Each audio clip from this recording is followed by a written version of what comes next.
ابو بکر صدیق رضی اللہ تعالی عنہ هغه شخصیت دی چې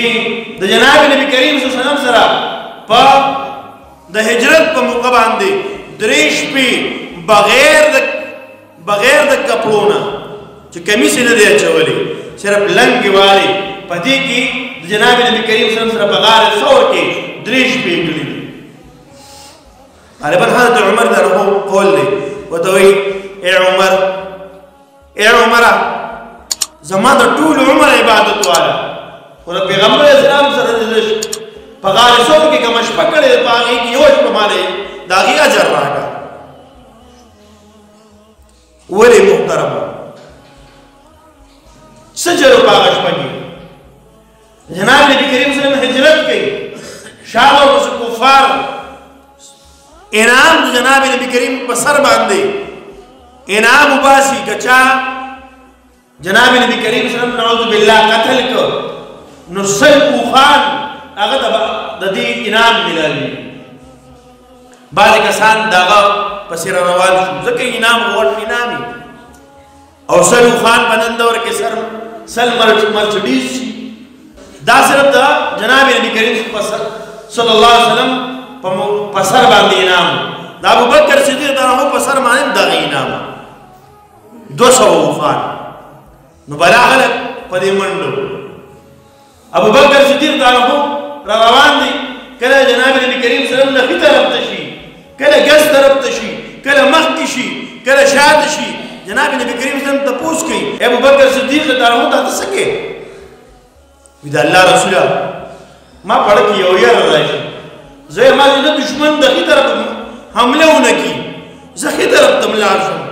بیا وایم هسې نه د ګس طرف نه حمله ونه کړي ګس طرف ته لاړ شم بیا مې پړه کې راشي د مخې نه حمله ونه کړي مخکې شم بیا مې پړه کې تلوسه راشي چې شاته نه حمله ونه کړي زه شاته لاړ شم نو دې وجې نه تا نه یو خوا بل خوا وړم. ابوبکر صدیق عنه د جناب نبی کریم صلی الله علیه وسلم پسې اکثر شاته روان دی د جناب نبی کریم صلی الله علیه وسلم د خپلو خاپونه مټاوئ په پنجو روان دی جناب نبی کریم صلی الله علیه وسلم د خپلو خاپونه مټاوئ چې موقع کم خلک چې په دې کې ماهر خلک دي دا هغه دور کې ډېر ماهرین هغوی به د خپلو خاپونه معلومول چې دا خاپ کم خواته دی ځکه هغه وخت کې روډونه نه نن سبا روډونه دي پخې دي لارې خواب د خپلو ختمېږي دا یې خلکو د خپلو په خوابونه هغه پاتې کېدل او پېژندل به دا پلانکي دا خواب چې دی بیا دې دا په دې طرح دی دا به دومره پهچان دا وي کو د خپلو د خواب نه نو عرض مې دا کوم خلک یې راوسته ورپسې شاته روان دي دغه ځای پورې چې کله راورسېده تاسو به غارې سور لیدلي الله دې ما او تاسو ټول بار بار بوتلېږي ما په خیال تقریبا په 2 غنټې کې مونږ لکه زما د عمر چې لکه څو عمر دی په دې کې ما په 2 غنټې کې په مشکله باندې غارې سور ته زه ختلی خو هغه هم داسې چې سا مې بېساوه په نیمه کې زما د خطو تاب ختم شوی بعضې هغه جذبه یې که نه بعضې ابېګانې به رانه مخکې کړي مونږ به م راپاڅو چې زه د ابۍ نه څه کم خو نه یم کم سے کم چې اوس د سفر دپاره پوړۍ جوړې شوي وي پوړۍ ورته جوړې شوي باقاعده ښکلې ښکلې پوړۍ دي ورته په هغه وخت کې پوړۍ نه وي عام غرو غار ثور چې دا ځای ته راورسېده ابوبکر صدیق ته ورته وایي د الله رسوله ډېر زیات ستړی شو داسې وکړه زما اوږو ته راوخېږه زه به دې په خپلو اوږو والم او زه به دې بره وخېږم ابوبکر صدیق ته جناب نبی کریم صلی الله علیه وسلم چې ډېره مشکله ده انسان ځان نه نشي ختېده به ما څنګه خېږي محبت ته ګورې ما او تا وایه مونږ د دین دپاره قربانۍ ورکړو مونږ توره وکړه 15 وخته مونږ هم چاته قرآن جاړ کوو مونږ په دې باندې په تمه یو چې بس دې باندې به انشاءالله جنت ملاوي ما او تا چې دا دین راسېدلې دي په الله قسم په دې پسې شاته قربانۍ دي خو ما او تا قرآن خو نه رالي که نه ما او تا خو یا فیسبوک ته ناست او چې ځان نه کېږو دوه کسان یو ځای کېږو چې د نیکانو خلکو د علماو سپک وایو بد وایو د دا وکړه او د دا وان کړه د دومره غلا کړی او د دومره غلا کړی موږ د بل پسې لګېږو موږ خو دین زده نه کړو دین نه خبر نه شو ابو بکر صدیق داود فرمایي د الله رسوله زما اوبو ته راوخېږه په اوبو یې که په شا یې که بره یې وخېږو چې انسان په 2 ګنټې کې په خپله نشي ختې ابو بکر صدیق داود د جناب نبي کریم صلی الله علیه وسلم کې وخېږو دا محبت دی د پیغمبر سره د محبت یو مثال دی ما ته دی ښودلی چې کله هلته ورسېده غار دی الله تعالی ټول بوتلی کې داسې لاندې پرې ورکوشي چې لاندې دا بره ځای پرې لږ شاته ژوند دی نو جناب نبي کریم صلی الله علیه وسلم دلته ودرېږه الله رسول دلته ودرېږه شپه ده تیاره لګېدلې شپه ده دلته ودرېږه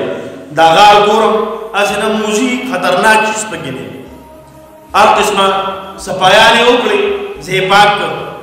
بعضې سوري پکې وو سوري بندول شروع کړه سر نه عمامه رالرې کړه پټکې رالرې کړه شلنګ یې لږ لږ په یو سوړه کې بله سوړه کې بله سوړه کې یو سوري بند کړه ابو بکر صدیق رضی الله عنه سوري بند کړه بیا هم سوري پاتې دي د بدن نه کمیس کورته لرې کړه خپل کمیس لرې کړه هغې رالرې کړه هغې ور ټوټې ټوټې کړه په یو سوري کې دي هغه هم ختم شو صرف لنګ پاتې دی هغه هم د بدن د پټولو دپاره دی د الله رسول راغی دننه تشریف راوړی دننه راغی جناب نبي کریم صلی الله علیه وسلم ته ابوبکر صدیق رضی الله عنه کېناسته پتون یې ورته وغځو د الله رسول ستړی شوی دمه وکړه ته ډډه ووتو دمه وکړه پیغمبر ابوبکر صدیق رضی الله عنه په خپله اوږو راخېژولې او پیغمبر ته وایي ستړی شوی دمه وکړه محترمو ابوبکر صدیق دا پتون غځوي جناب نبی کریم صلی الله علیه وسلم په پتون باندې سرک دي جناب نبی کریم صلی الله علیه وسلم سترګې پټېږي ویې کتل یو سورې پاتې دی سوونه چې پای باندې سورې پټ کړی خپله پونده پکې کېښودله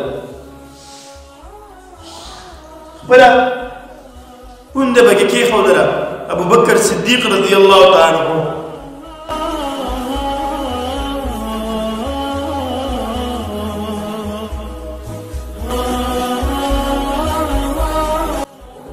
الله رب العزت موږ تاسو ته صحابه او عظمت را نصیب کړي په دې موږ پوه شو صحابه کم خلک دي مولا جنن دا کلمه وایو په الله قسم ده لاړ شي د هندوانو حال وګورئ بوتانو ته سجدې کوي بوتانو ته خلکو ته وګورئ د انسانانو عبادتونه کوي د ځناورو عبادتونه کوي د ځناورو او د انسانانو د اور عبادتونه کوي دا صحابه کرام موږ باندې ډېر لوی احسان کړی دی موږ باندې مولا ته دین را رسولی دی دې لپاره قربانۍ تېرې کړي دي ابوبکر صدیق تعالی عنہ جناب نبی کریم صلی الله علیه وسلم سره پای کې غار کې 3 شپې تېرې کړې د ابوبکر صدیق تعالی عنہ زوی عبدالله بیزې به یې سره ولې په دې بانه باندې به راته چې زه بیزې سره وم ابه راغی او جناب نبی کریم صلی الله علیه وسلم به پیر ورکول دا به خدمت کو هغه شخصیت چې پلار د پیغمبر اسلام سره په هجرت کې په سفر کې دی بچی ولا داغه څه کوي داغه لپاره څه کوي خدمت کوي